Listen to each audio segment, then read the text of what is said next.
Thank you for tuning in and welcome to another episode of The Right Stuff, a Blood Bowl podcast brought to you by Empire Games, coming out of sometimes lovely, always drawing Anderson, South Carolina. I'm Yannie. I'm here with Nathan today, and if we sound a little bit different, we are missing our feared audio editor, Scott. He rolled a miss next game. Yeah. So he should be back next week. Yeah, we're scot-free. Yes. And we're using different equipment. So if it sounds bizarre to you, don't worry about it. We'll return to the regular universe next week. Yes. Yeah. Yes. Take this as a test of mental fortitude to be able to put up with us working on the fly. Yeah. Yep. We do have some games to catch up on from the last week or so. So we've got some games all the way back to week 3. Yeah. Actually, there was a decent amount of catch-up this time around. So Yeah. So we can just get right into that. We got our week 3 game, the Wolfpack over the Russian Foulfangs, 2-1. Warren has broken his scoring drought. Yeah. I wouldn't want to be on the Underworld side of the Underworld Dwarf matchup, if I could help it. I think it's winnable, but I wouldn't want to do that from it really depends on the skill distribution and all kinds of other stuff too, right? Like you can be in a miserable place in that game as dwarves are just feasting on your snotlings and goblins, right? Yeah. It seemed, the way I put it in my notes was a reverse gymming. It seemed like, from my interpretation of the tour play history of the game, Warren was able to steal the ball in the first half, score. Then Joel was able to tie it up, and then Warren ground out the rest of the second half just to score. So, kind of an interesting way for that game to play out, I think. Yeah, it's hard to hurt dwarves, and I like the Underworld strategy of knocking somebody over and fouling the crap out of them, and then just kind of let your opponent score, since you can just kind of score on a whim with Underworld as long as your gutter runner's in the game.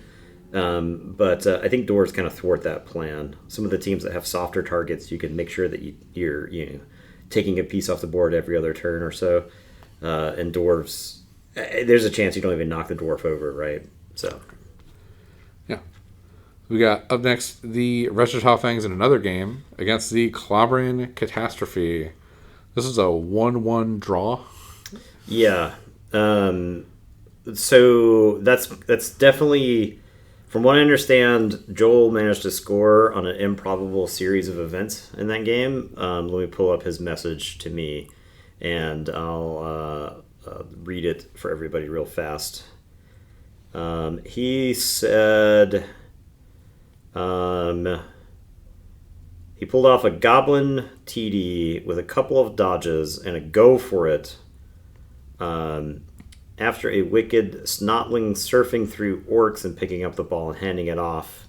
So like a Snotling grabbed the ball in a couple of tackle zones, handed and pushed twice to hand off to the Goblin, who then made dodges and scored, right? So that's actually one of the things you have to worry about with Underworld, and I think like an advanced Underworld team can get to the point where they just don't care about tackle zones, right? Like if you have a big hand Goblin or a big hand Snotling, you can have that Snotling dodge into several tackle zones, pick up the ball on a 3, then dodge out on 2s, and then hand off to one of your other players, right?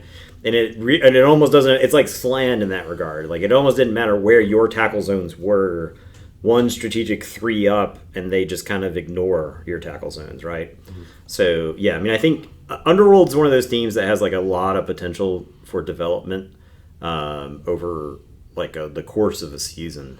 There's a lot of really cool things you can do with them because you have mutation primary access on goblins and snotlings. Yeah. So those are our week 4 catch up. Week 5, we got a couple more extra games here.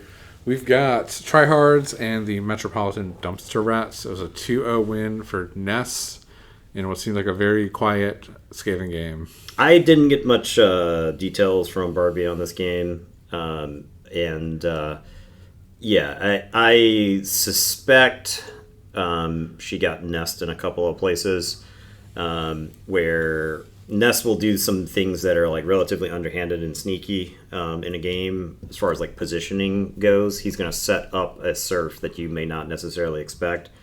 And I think experienced players can dodge that, but somebody like Barbie, who's got about a year's worth of experience, might still fall into some of those traps. I think that probably happened to her here. So, yeah, I saw. No, I think is this the first game without like a one-turn touchdown? I think so. I think this is actually the first game she's gotten blanked this season. Yeah. So yeah. Yeah. Pretty impressive against the Skaven offense. Yeah. It's been No, I remember she did say that she forced Nest to change dice in the middle of the game because apparently he was rolling pretty hot against her. And she was like, all right, those dice are gone. Bring in a new set. And I think maybe she used the dice for some part of it or whatever. I don't know. But yeah, she. I think she got diced quite handily in that game from what it sounded like. Fair. All right. So next, obviously, I think we. I think she had like a snake to score somewhere in the game. Also, that'll do it. I think that may have happened to her. So that's extra dicing on top of right. That's you dicing yourself. Right. There's two different ways to be diced in Blood Bowl. You do it to yourself, or your opponent does it to you. Right. And those rare games where the overlap is you're getting diced both ways. Like you're just destined to lose those games. You can't beat yourself up over it. Right. For sure.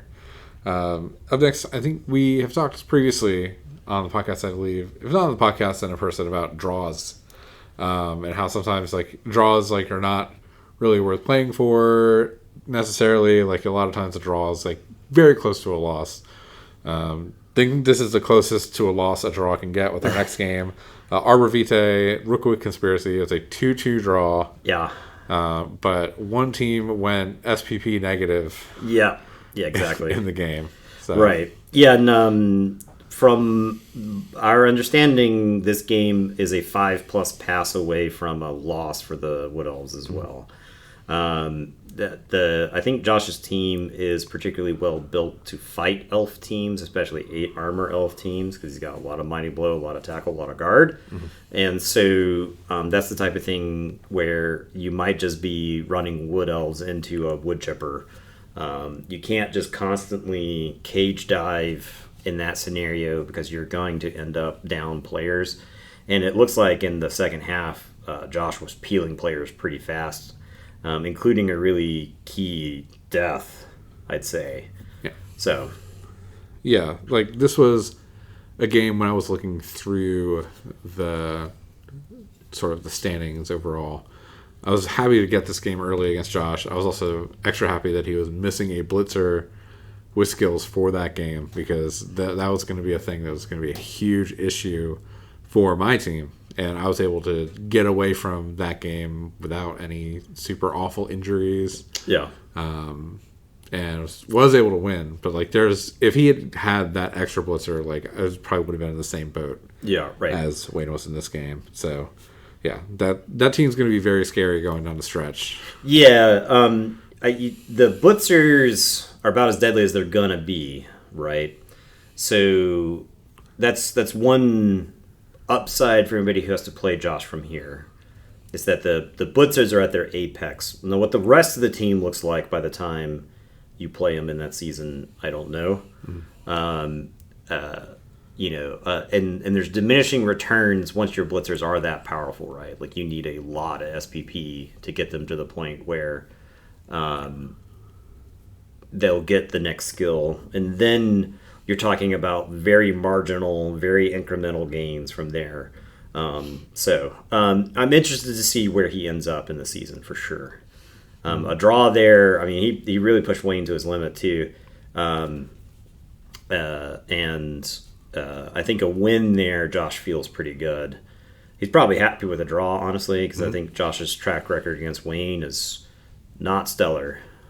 So, I mean, I think coming back into the season and then tying somebody who's traditionally been a foil to you probably feels really, really good. Mm-hmm. So, yeah. All right. Up next, we have the Skaven Blight Skitter Stars in second act, a 1-0 Skaven win. Seems rather uncharacteristic for what a Skaven team would normally do. Yeah, Halen's played some interesting games over the last week or so, right?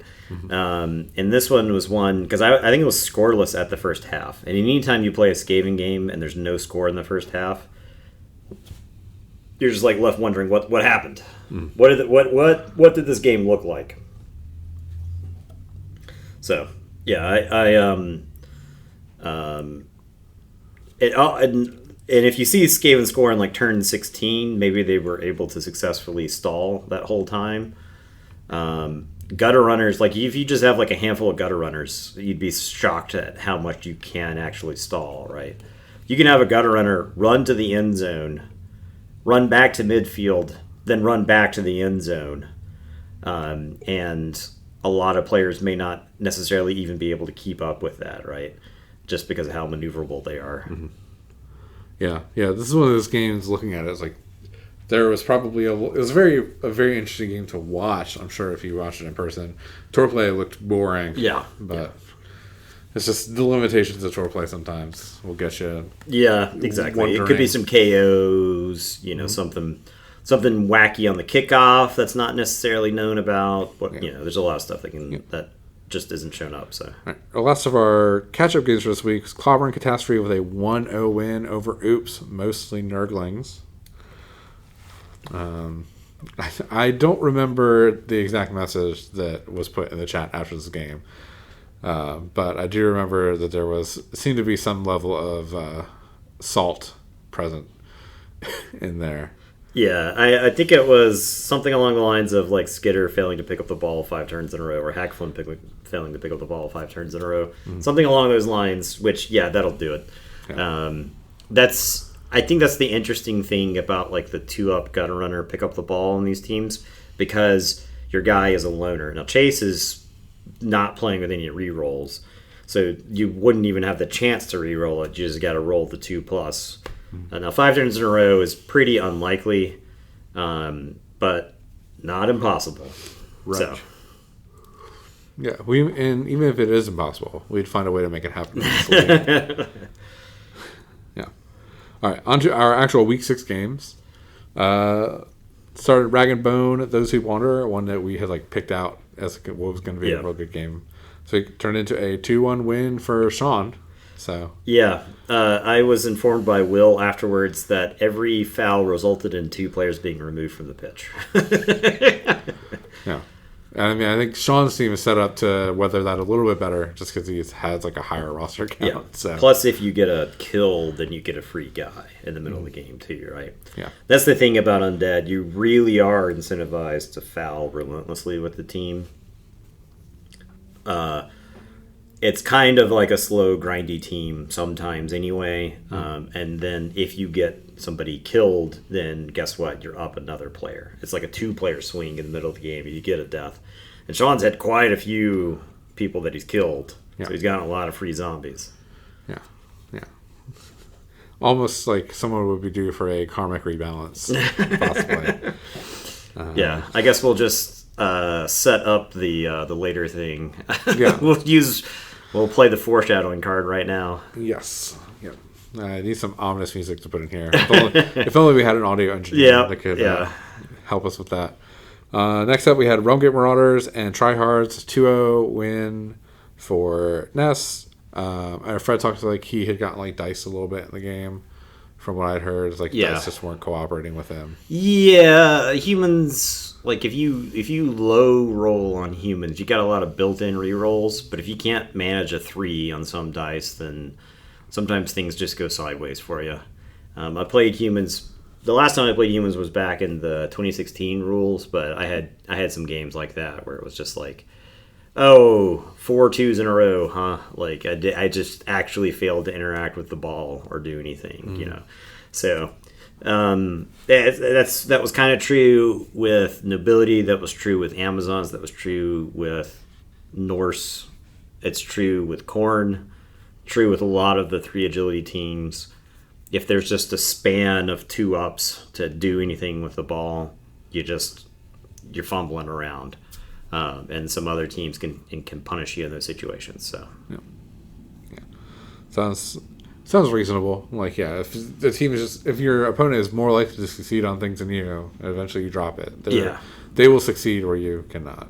Right. Another thing I heard about the game is that the Frenzy Witch Elf also had a lot of havoc in that game. Fred kept positioning players in a way where they were going to get surfed, and so Ness I think he surfed like 3 people, like 3 turns in a row or something like that. And that's one of those where you can do things to keep your players safe from getting surfed, or at least force your opponent to roll dice to surf your guys. But it requires some very careful positioning. You have to like put other models in the avenue that makes it possible for your guy to get surfed. If you're going to put people 2 spaces away from the sideline, and your opponent has frenzy pieces. So yeah, that's just stuff you got to be careful of. So. All right, another game. This next game is one I caught little bits of. I saw some of this too. I think right. Yeah. This was played early on a Friday. So. Yeah, it was Taisho Karon and Loki Rat Bastards. So when I walked over, Austin had failed to pick up the ball like 3 turns in a row. Oof. With his thrower. Yeah. And like obviously, if you give a team opportunities to advance like that, especially a team like Chris's Slam, they're gonna get in the middle of everything, which seemed to be what was happening. When I walked over there and saw that, I was expecting the game to be over rather quickly, but following it on tour play, it seemed like Austin had turned it around there for a bit. Ended up still being 2-0, but I think that it could have been a lot worse from where I was looking at it. Yeah. It could have been like Chris could have scored another 1 or 2 times, but he was able to get out of that first half without being like down. So Right. I think you're going to have some drives like that with Underworld where your team just explodes. Mm-hmm. And that's not your fault. That's just the way the team is designed. And so you have enough of a bench. Usually you've got a deep enough roster that once your team explodes, you can you can get your team back on the pitch at full strength again. So yeah, I think Underworld, one of the key things when playing Underworld is just knowing when to just step aside and let your opponent score. Mm-hmm. Right. Focus on keeping your key players safe. Because I think Austin got his gutter runner hurt in that game, right, for the next game. And I think if your gutter runner is out for multiple games with Underworld, then that's hurting your win chances significantly, right? It's so much harder to score with a player that isn't a gutter runner than with a gutter runner, right? yeah, what a concept. Yeah. Yeah. That gutter runner is out for the next game, so I'll have to see Yeah. the knock-on effects of that. Yeah. So, and that's one of those hard things about Blood Bowl is the managing the downstream consequences of something that that happens to you in a game, right? Mm-hmm. So. Yep. Next, we had the Wolfpack and Swamp People. This is a 1-0 win for the Lizards, and it was casualty, injury, touchdown, game over. Just like that was the entirety of tour play events. So yeah, this is if the dwarves can get to the skinks. I saw a little bit of this game, and I think Skoda had the Croxagore for the first time. And Warren was in there giving it the old college try with 1 die blocks and 2 die uphill to try to overcome the Lizard strength differential. But I think he got boxed in. I've seen this happen with dwarf teams quite a bit, where all of the dwarves like circle the wagons, and they're just kind of like entrenched in like a small area on the board, and they're slightly outstrengthed, and they're slightly out-skilled positionally, where, stand firm, something that keeps them from moving away. And then the dwarves are just in a pit where they're getting hit on by like 4-strength guys. And while the dwarves can withstand that beating, that typically means you might have like a runner and a blitzer free to go try to interact with the ball, and that may not be enough to actually take the ball from your opponent. I don't love this matchup for dwarves, right? Having to fight all that strength. He doesn't have enough guard to go around, and the lizards are actually fast enough to position in a way where dwarves are going to have to like make go for it. And looks like there was like a blizzard in this game as well, and that's just way worse for the dwarves. Way worse for the dwarves. Right. Yeah. Next, Necromantic State Hellhounds, Clobbering Catastrophe. Was a 2-1 win for Jennings. I didn't see like a lot in this foreplay. It seemed of interest, which happens every once in a while. So Jennings was updating me while the game was going on, because he was giving me hater fuel, and it's all bomber related, right? Oh, so he sent me a message. He scored early to try to get Bomber out of the game, and then Henderson successfully argued to keep Bomber in the game. Okay. All right. That's 1-6. Yeah. So apparently, though, when the only 2 bombs that Bomber attempted to throw were ones. Okay. So once he's back in the game, he KOs a golem with a bomb, and then fouls with Bomber and gets caught, but he argues to keep him in the game. Another 6. Okay. And then after that happens, after that drive ends, he rolls a 6 to keep him in the game. Okay. And then Jennings apparently blitzed Bomber and take him out of the game on a KO. And then after that drive ended, he rolled a 6 to keep him in the game, but failed to roll the KO to put him back on the pitch. Jeez. That is... So, yeah. So, I think if you're going to argue to keep Bomber in the game, if he doesn't result in doing really much, it's still 1 KO is like... that's like the norm. Yeah. Like, at this point, I'm used to my opponent rolling the 4+, because I usually try to make sure that my setups are in such a way where the bomb can't hit more than 1, maybe 2 people tops. Mm-hmm. But my opponent always is accurate, always rolls the 4+ to knock over my guy, always breaks armor, always takes him off the pitch with like a KO or better, right? Right. And like that is what does that end up being? That's probably like a 4% chance or something like that. You go through all the numbers, but that's literally every time I play against Bomber. Mm. Well, maybe at least everyone else is having decent Bomber games at your expense. Yeah, right. Yeah, I have to play against the high roll Bombers so that the rest of the league can play against the average bomb experience. Yeah. All right. Up next, we got another Hailing game. Oops, Mostly Nerdlings. Second act, a 2-2 draw. And Chase put this as snatching a draw from the jaws of victory.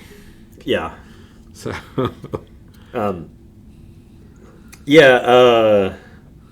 Nobility, man. I love that team. This is like one of those matchups where the rope-a-dope nature of that team kind of shows itself. It's your team can get beat up, but like as long as the blitzers are on the table, you can still make stuff happen. That was my experience with the team, at least. Those nobility blitzers, I know they're basically just glorified human blitzers, but they take like an almost mythological status on the nobility team, right? And honestly, I think a lot of it boils down to catch. Because there's random times where that catch reroll makes the difference.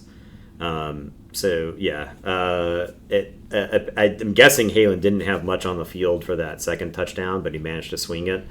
And so yeah, that's a quality draw, I think, for Halen there. And finally, our last game of week 6 to cover, possibly as far away from a draw as you could get. Yeah. The Legion of Honesty, Honor, and Friendship gave up 6 touchdowns to Arbor Vitae. Yeah, so this is, I think this is a good case study for the interesting chronology of the season, because technically this game happened before Wayne's draw to Josh.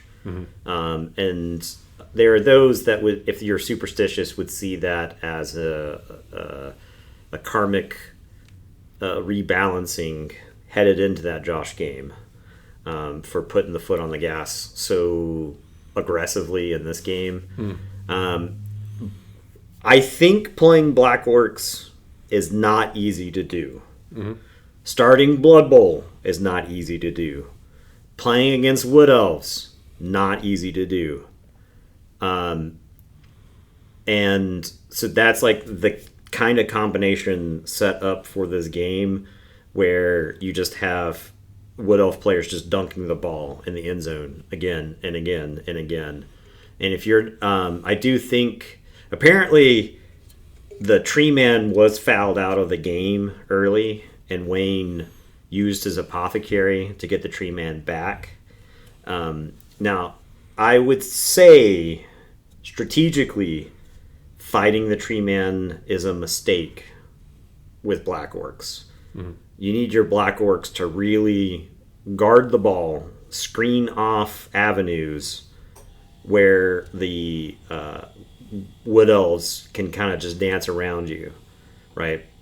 And I do think grab is really good because that means you get a lot of extra blocks. If you're like push skull, you can use that grab to set up a second block on the same Wood Elf, right? And that the dealing with blodgers is usually a factor of the number of dice you're hitting them with, right? Right. You get one shot at them, they're like 30% to stand on 2 dice with no tackle. Your second shot at 2 dice gets you up to about 50%. The third shot gets you to around like 70% and so on, right? Like the more times you hit a blodger, the more likely you are to finally find that pal. And something like those War Dancers, you knock them on the ground and you step on them a couple times. As somebody who had a lot of War Dancers stepped on the season I play Wood Elves, the War Dancers don't like that. They don't like the free armor rolls against them, right? Yeah. They want you to have to roll those block dice first. So. Yeah. So that was a setup. Obviously, SVP was gained in that game. SVP was lost in glorious fashion against Josh. But we got one week 7 game we can talk about right now, which was quite that was a game. One. Yeah. A lot. There are weeks where no Blood Bowl happens, and then there are Blood Bowl games where an entire week's worth of games happen. Right, and this looked like one of those. Yeah. So it's Title Terrors and Rag and Bone. 2-1 win for Title Terrors. Well, we were classifying as a quality upset. That is a very quality upset. If I'm Clay, I am ecstatic that I won that game. Right. At this point for Clay, the season is all uphill from here. Right. Like it looks better and better. You get a win over the number 1 team in the division. Asterisk pending the results of other games. But you get a quality win over the current leader of your division. You get to do some damage to them, right? And you walk away with a win. And I think at this point, the rest of his season is people with losing records. Because I think he has had like the toughest schedule. His Buchholz score is a 66. Fred is a 63. Yeah, so technically Clay has had the harder schedule thus far. Now, once Fred plays his 7th game, he depends on who is against. His Buchholz may be higher than Clay's. And then in the other division, we have Bryson with like a 54. So now that's also a factor of like there's less games played in the other division. But still, it's a really tough record. You've got 2 wins. And now, in theory, the division should get easier from here, right? So, yeah, I would feel pretty good if I'm Clay in that situation. So, yeah, and like I said, there were twice as many deaths in this game as there were all of last week's games. So. And we actually had more games played this time around, right? Yeah. Even though individually we didn't actually get to play any Blood Bowl. Yeah, we've gotten 0 games in this. Between the 2 of us. Yeah. But that should be corrected this week. It's looking like I might actually get 2 games in. So. Yeah, I was hoping to get 3, and now I'm down to 1, maybe 2, depending. But we'll see how it goes. Yeah, but yeah, definitely a super good way to start off week 7. That's it. That game's a bit of a debacle for Sean, right? Like, as good as the game was for Clay, it's that bad for Sean. So I looked, and he actually has already replaced the ghouls. Okay. So he's back to like a somewhat full roster. Okay. He was able to do that. I think the worst part for Clay was him losing that Saurus. Probably like a little bit more impactful because I don't know if he had the money to get that thing replaced. Looks like he will. Okay. But it's going to clear out most of his treasury. Okay. So, but yeah, like losing. I think the thing with that though is, Sean gets to keep that Saurus as a trophy on his team, and you don't get lizards for killing ghouls. So. Right. Unfortunately. Yeah, you just get dead ghouls. So. Yeah. All right, we got our in memoriam segment for this week. Like I said, we've got a lot of deaths here. First up, we got Zrook, a goblin lineman for the Wretched Foulfangs. We've got Mastrasi, the Wrestle Dodge lineman for Arbor Vitae. That one hurts, right? Yeah. Because like the thing is on Wood Elves, you can get a 1-skill lineman pretty fast. 2-skill lineman involves an amount of investment. Right? It's like 5 touchdowns on one person to do that. Give or take some casualties here and there, or maybe an MVP. Really, the Wood Elf lineman is such the stats are so good on a player like that losing a double skilled up one hurts. Yeah. I mean, that ultimately meant that Wayne was minus SPP in that game, right? I think he had 10 or 11 SPP and then lost 15, 16 or something on this guy. So yeah, not the place you want to be. Next up we had Steve, who was a lineman for the Realm Gate Marauders. R.I.P. Steve. Concussion, lineman for Clobbering Catastrophe. Yeah. And that was the rest of the league. In this last game, we had Tom Cotton, Ghoul for Rag and Bone. Musculin, another Ghoul for Rag and Bone. Cam O'Flage, a lineman for Rag and Bone. And then Thresher, the Saurus for Tidal Terrors. Yeah, that's a lot of death in one game. It is. Yeah.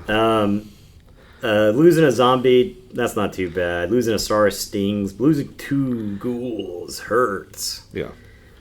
Yeah, you're looking at like 300,000 of team salary eradicated over the course of that game. Yeah. So. Yeah, losing a 2-skill up ghoul. That happened to me the season I played Necro. That felt awful. It was like my last game. Austin killed it on like a 1 die or something like that. Traditionally 1 die blocks against me have been extremely lethal. That's how like my Vampire Blitzer died, and he's got regenerate, and these poor ghouls don't. You know, that's the thing about ghouls. There's just no recourse to keep them in the game. You don't get the regenerate roll, even if you take something like they used to be called Igors, where they called now mortuary assistants. Even if you take something like that, that doesn't help you here. Yeah. So. Yeah, and then We do have a team that is retiring from this edition of the league, the Dead Ag Gooners. Yeah. It's taking a step away, so we want to do an in memoriam segment of reading through all those players to let them be memorialized in the Right Stuff history. So we had Platinum Gooner, Gold Jorker, Ghost of Gooners Past, Speed Gooner, Kyle, Freak, Pee Wee Herman, Lil Jork, Goon Jr. the Third, King of the Furries, and GIF Enjoyer. Yep. Goodbye, team. Yes. We'll see you at the crossroads. Yes. Hopefully Phoebe will be back for another season. She mentioned that she was having a lot more fun with Necro this time around, which I think going from like Gnomes to Necro, that's night and day, right? Gnomes are a team where even when you were playing with like maximum skill and cautiousness, you're gonna have a lot of your players get hurt in a game, whereas Necro, the team is so good at surviving a beating that like your guys just don't. The team just doesn't fold, right? Like it is a bend don't break team for sure. So yeah. Okay, well, we're going to take a quick break here. When we come back, we're going to talk about some scary players and the rest of the Week 7 games that have not involved murder yet.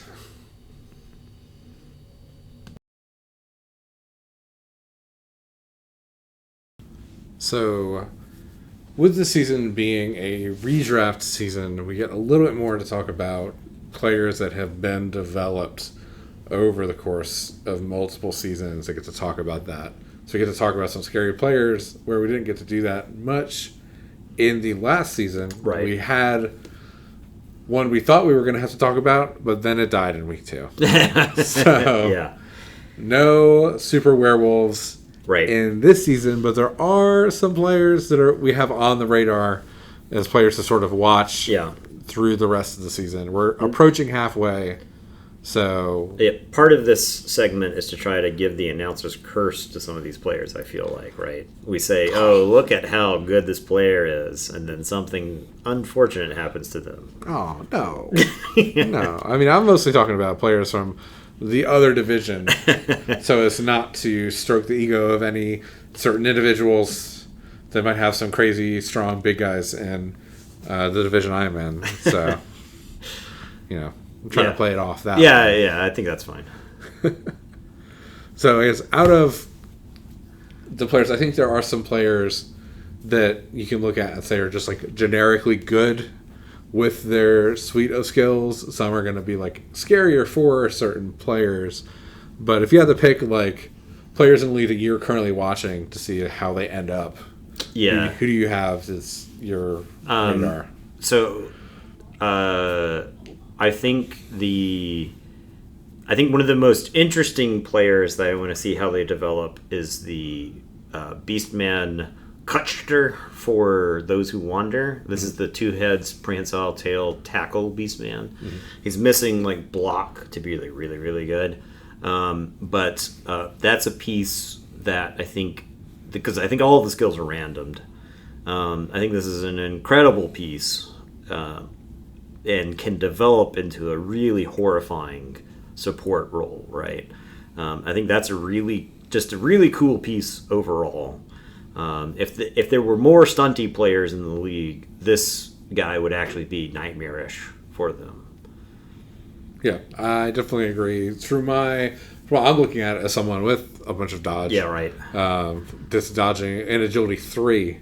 Like, that's terrifying. Every dodge away from that character would be a coin flip. Right. Like, you were not where you want to be. You've got to tax a lot of rerolls there, for sure. Yeah. I think anything that's, like, removing rerolls from your opponent, or, like, at least if you're taxing their team rerolls instead of, like, built-in rerolls, you're really removing huge, like, parts of what makes certain teams work. Yeah, what it does is it raises the bar for the luck that you need to win a game, right? Like there's a certain amount of luck that you need to win any game of Blood Bowl, and you're constantly trying to like fill that meter as you're going. Stuff like Prehensile Tail and Tackle make that much harder to achieve versus normal, right? And especially Agility 3 teams, like you said, they really hate seeing this guy coming. So, yeah, one, I think definitely like a lot of we've talked about Will's team in the past and sort of all the random skills working together to make like some players really powerful in certain ways. I think randomly getting Prehensile Tail on certain pieces is huge. Like another one of his chosen blockers is block guard Prehensile Tail just randomly, and that can be a good piece just to get in there alongside something else. It's like it's going to be hard to hit, hard to get rid of. Combos well with guard on this team, right? Because you can base people with guard pieces. That makes throwing the blocks to knock away these guys harder, right? It's just constantly asking your opponent to roll one more die to feel safe.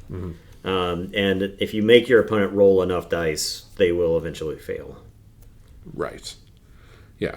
Definitely just that team, like there are so many skills to keep track of. Like it's going to be hard for you to necessarily like make sense of exactly what the biggest threat is. Yeah, right. And it's going to change depending on what your team is. Yeah. Like sometimes just a beast man with 2 heads is going to be able to dodge out of somewhere you weren't expecting and get in and like hit a piece you thought was safe. And the fact that the whole team blitzes on a strength 4 means a lot of times you're going to get 2 dice on your blitzes. And so if you're blitzing with this tackle piece, you can make up for the fact that you don't have block because you have tackle, right? Like especially if you're trying to hit a blodger, there's a good chance your block wasn't going to do it in the first place anyway. You could develop him to have wrestle instead, right? And so you could be a wrestle tackle piece as opposed to block tackle piece. Now, generally, for something like Prehensile Tail, I would prefer to have block. That way your opponent can't just hit you, choose the boat down, and get your Prehensile Tail out of play.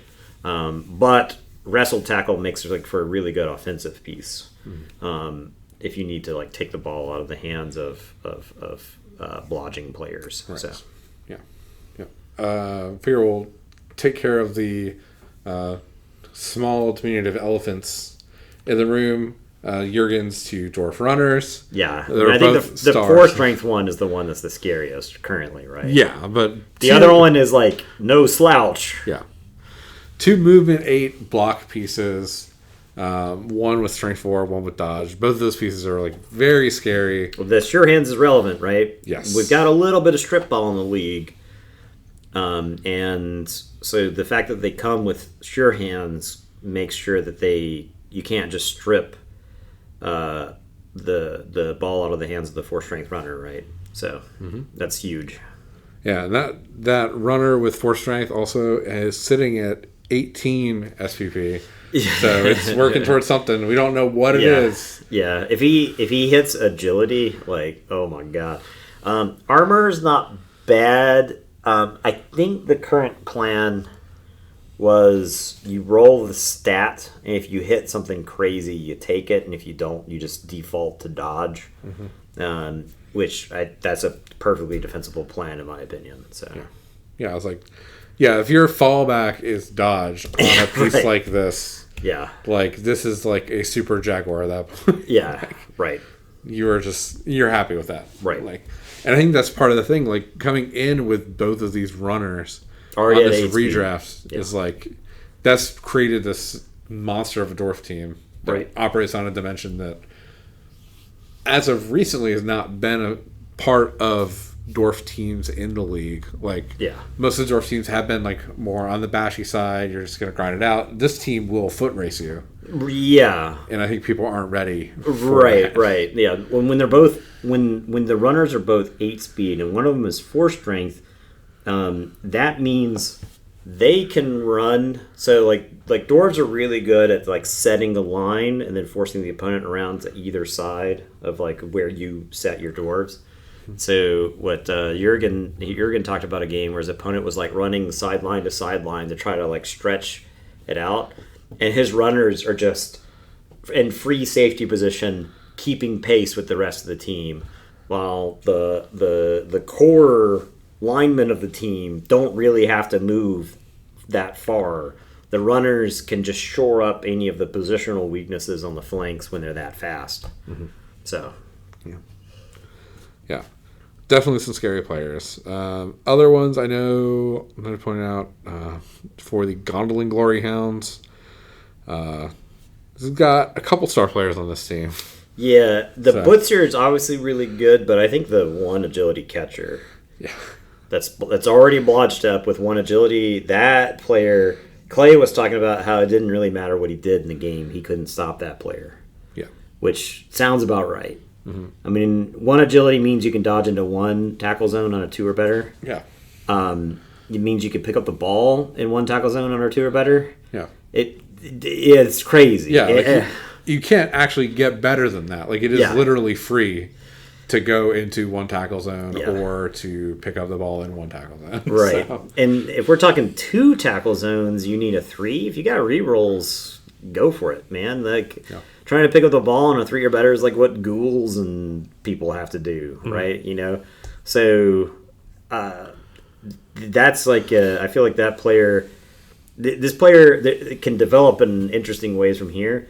Leap is actually cracked on this player because you can leap through one tackle zone on our 2 or better, and that's wacky. Yeah. That means instead of having to make 3 dodges on 2s, you can just make 1 2-up leap, and then another dodge.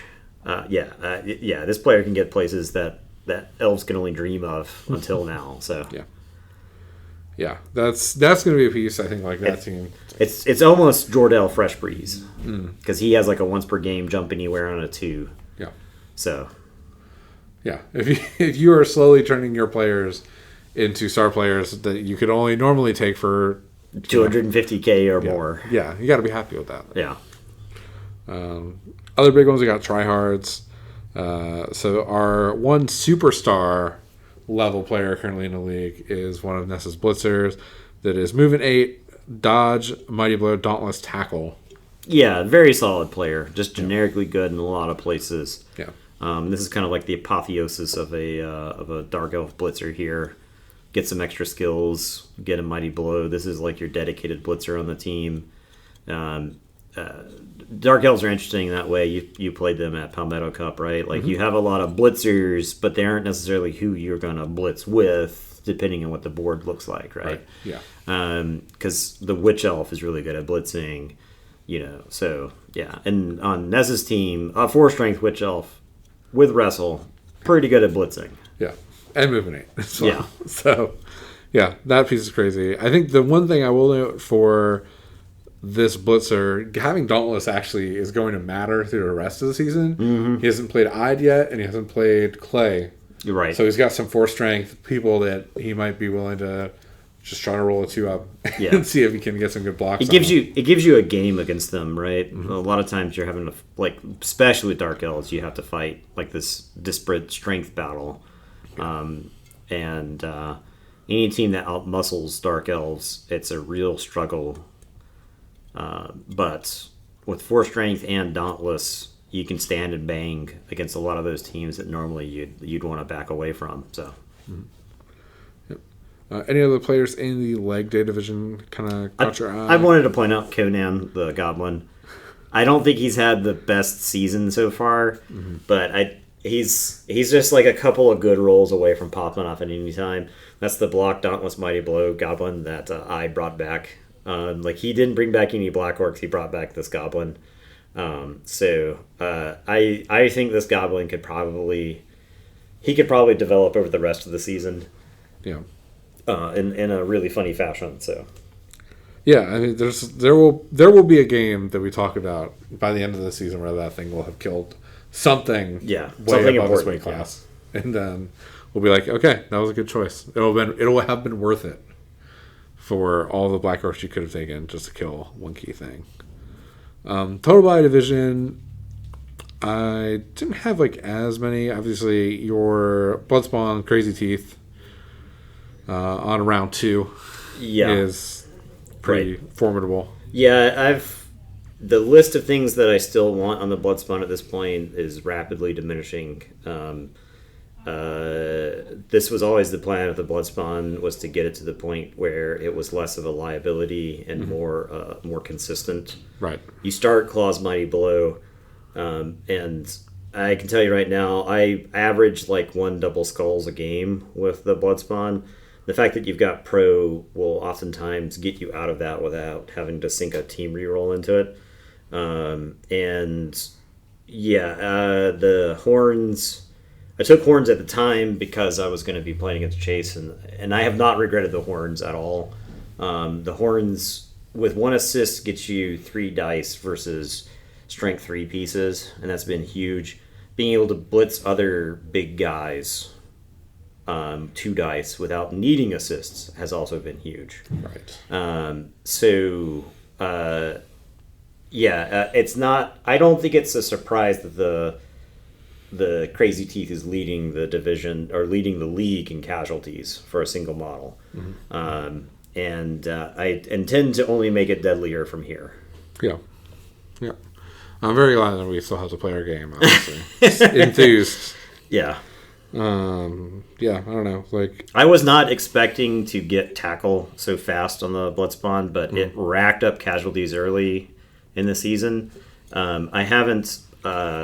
It didn't get it like averaged at least a casualty in most of the games, but I think the last game I played it only had like a couple of KOs, which was a little underwhelming. I have asked the Bloodspawn to do quite a bit because I brought this team over. I only brought over 3 people with skills. My first game of the season was against Chase, and so I've been kind of playing catch up ever since, because I just kind of ran into a buzzsaw in that first game. Now I managed to protect my redrafted players. The players that were new this season, on the other hand, have not fared nearly as well. Normally I would much rather be in a position where I have extra players, because the way I've been playing the Bloodspawn is to like blitz with the Bloodspawn and then try to protect it with my other players, because anybody who touches the Bloodspawn at this point has just like broken armor and taken it off the pitch. So I gotta be really careful with it. Another total body shout out I want to make is Josh's blitzers. So 3 of the 4 have skills. 1 is Mighty Blow, Guard, Dodge. 1 is Guard, Tackle, Stand Firm. And the last one is Mighty Blow, Guard, Tackle, Dodge. Right. So, yeah.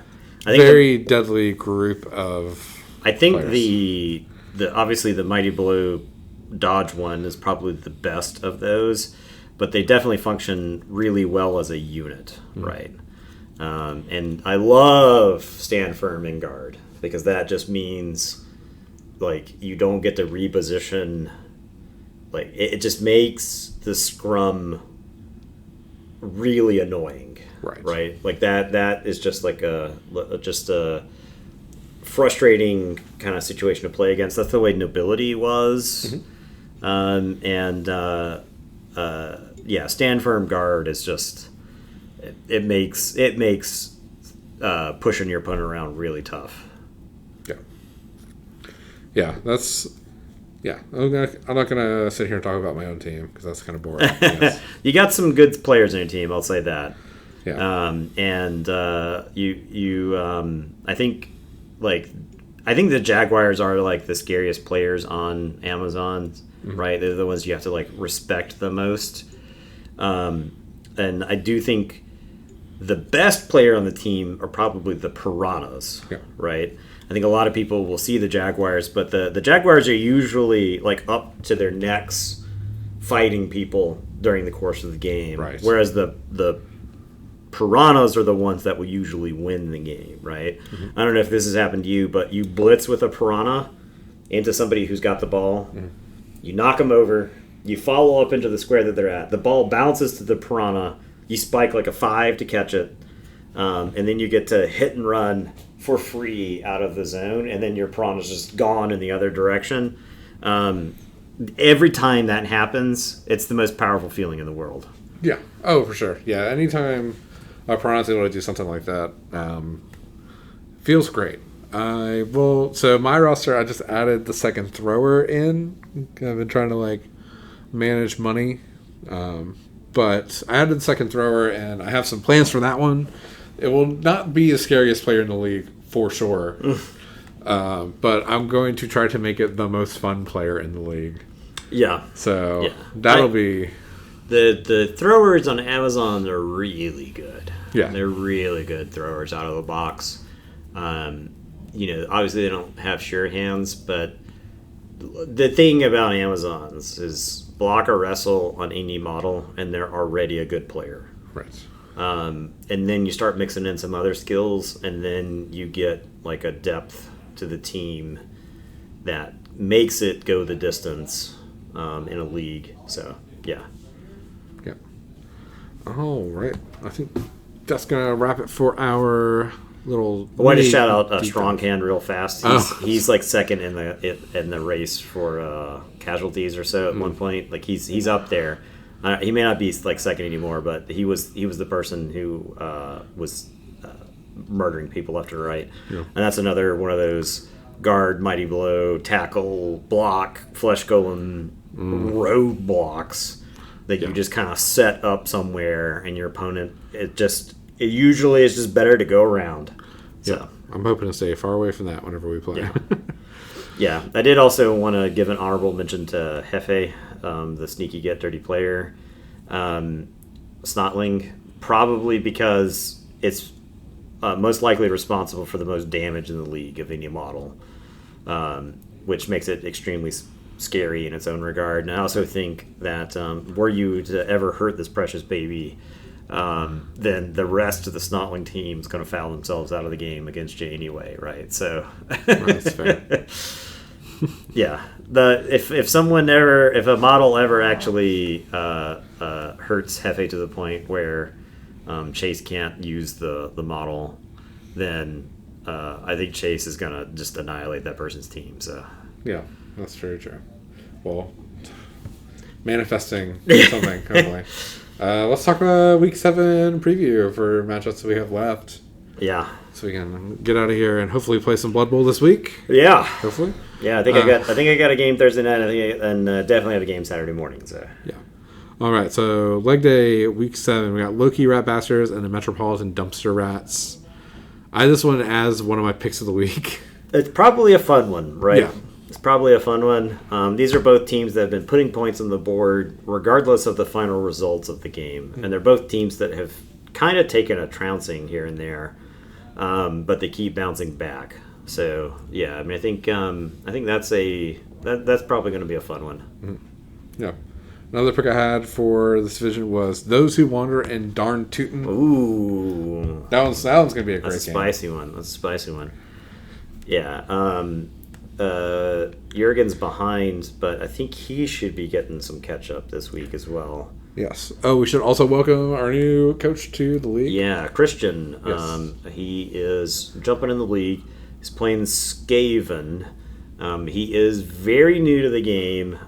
His first couple of games are against some experienced people who will probably take their time with him. They're not going to let him make terrible, terrible plays. Mm-hmm. I'm hoping he's got fun. Has fun and sticks with the game. So. Mm-hmm. Yeah. All right. What are your picks for total body? I do play Wayne, and that's kind of like a big one, right?